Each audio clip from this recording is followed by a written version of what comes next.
I think that the railroads are such an intricate part and critical part of our supply system that I think that the government will step in if there is a strike voted in.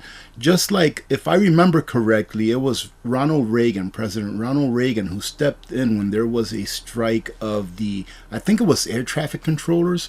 Go ahead and leave it in the comments if I'm wrong on that. But I think back then, I was just a kid back then, but just remembering back and reading back in history that there was some big strike of air traffic controllers and he stepped in.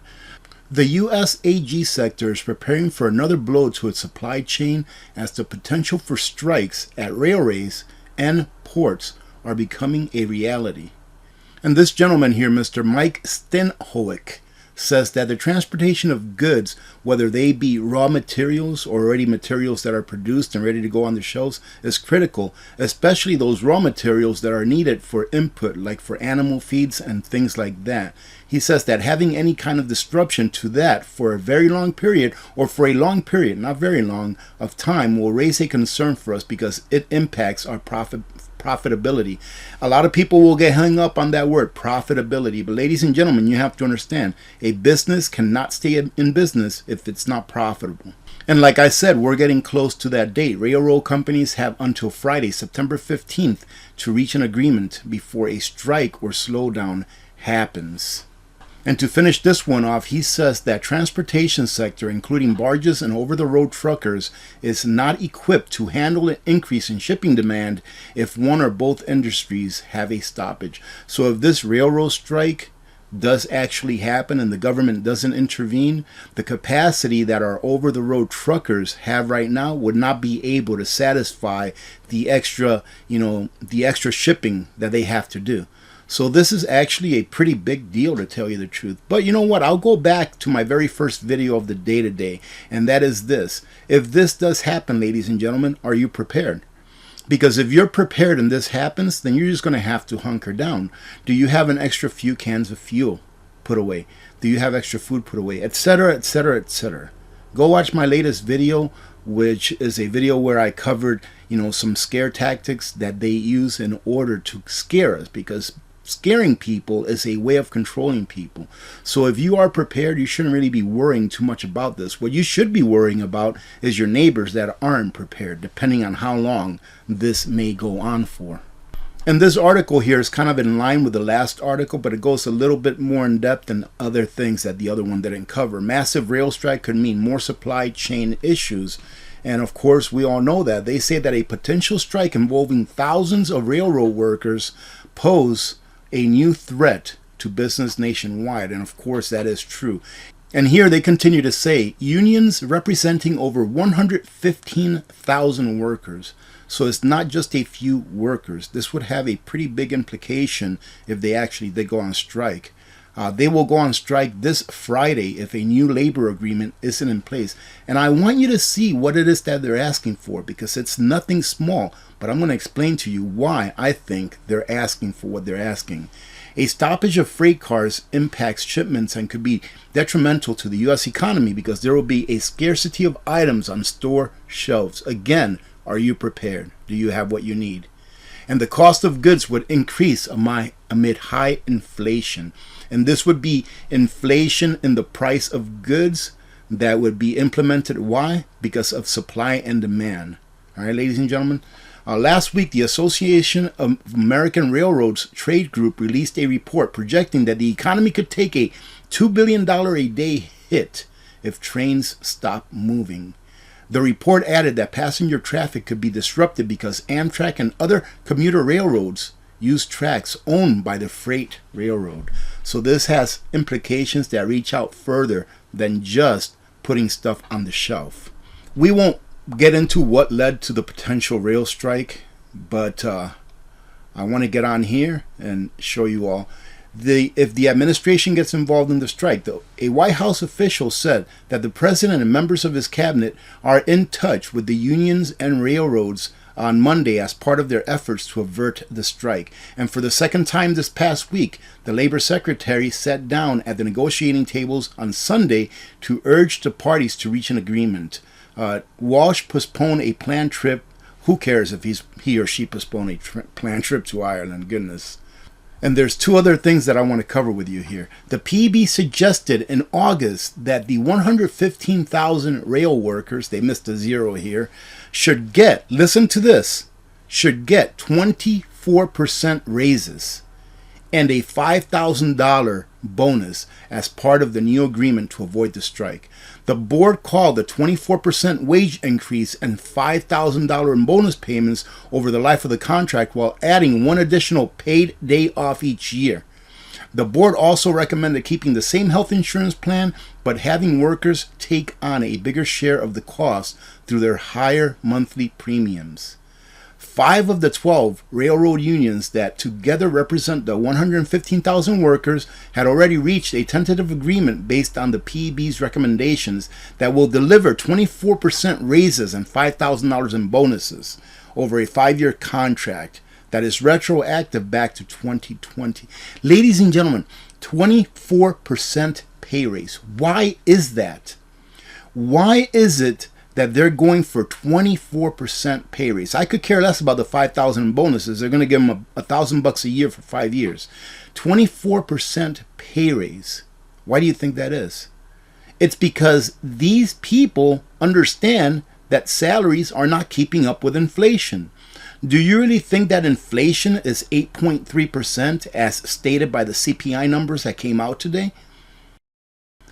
We all know if we live in the real world, if we go shopping for food, if we put gas in our car, if we pay for heating fuel, even if you pay for wood, that inflation is a lot higher than what they're stating. So now they're asking for 24% pay raise. And I saw an article, I think it was a couple of days ago, where I forget what state, but I think it's a governor or a congressperson, someone is saying we need $25 minimum wage. And I remember talking about this a while back. I remember talking about this when they were screaming for $15 minimum wage, $15 an hour. I said that eventually $15 an hour will not be enough. And ask yourselves, could you survive on a $15 an hour job if you have a family? So you see, that's how this works. Your salaries, whatever you make, whether you're on a fixed income, especially if you're on a fixed income, that's even worse.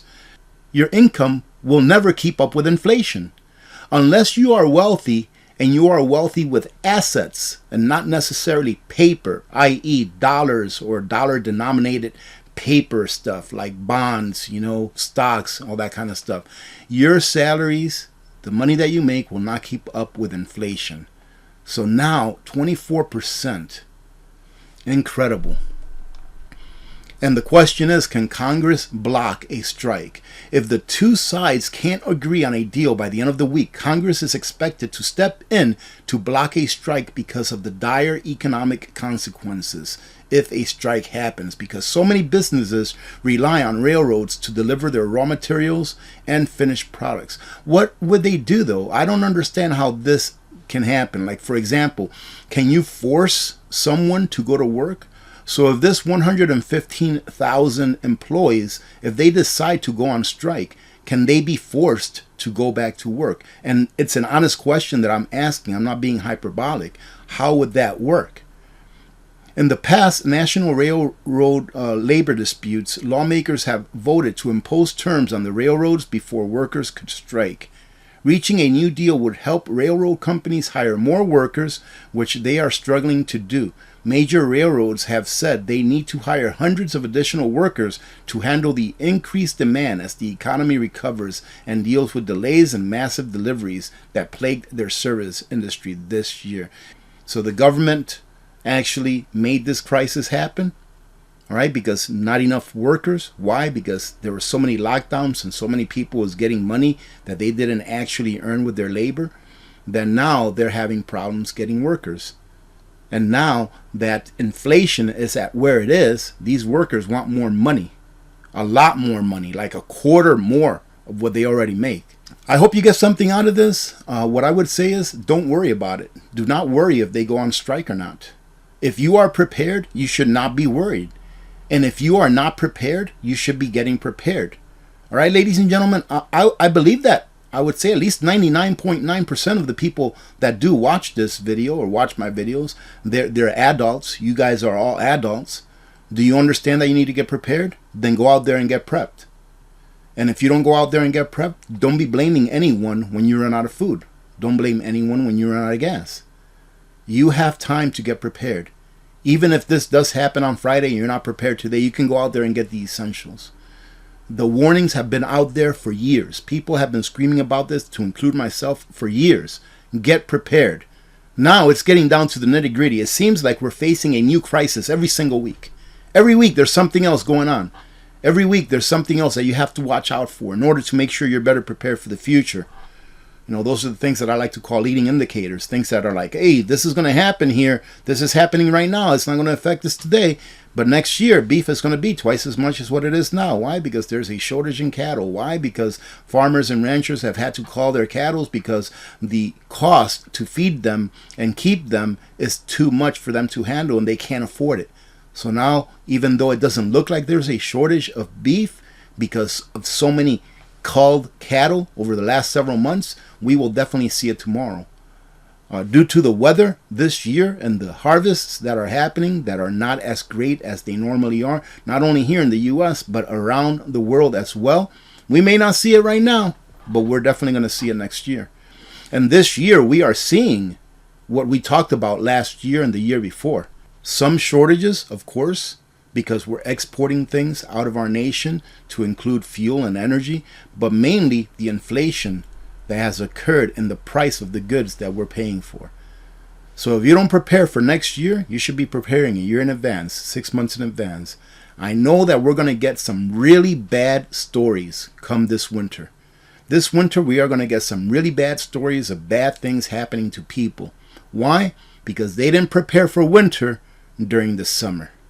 And you should be preparing for winter right now, if not already prepped for winter. Having said that, I'll get off my soapbox. Have a great day, ladies and gentlemen. If you did not check out the video that I posted earlier about the DIY first aid kit that I put in the back of my vehicle, take a look at that video because it's a cheaper alternative than going out there and buying a really expensive, professionally made first aid kit. Now, I am going to be coming out with a video later on, I don't know, in about another 2 or 3 weeks, with a really, really good first aid kit, like something that's professional, all right? So I wanted to make this video first that I put out with the DIY first aid kit for people that maybe are on a budget, that can put it together themselves, just to give you all ideas.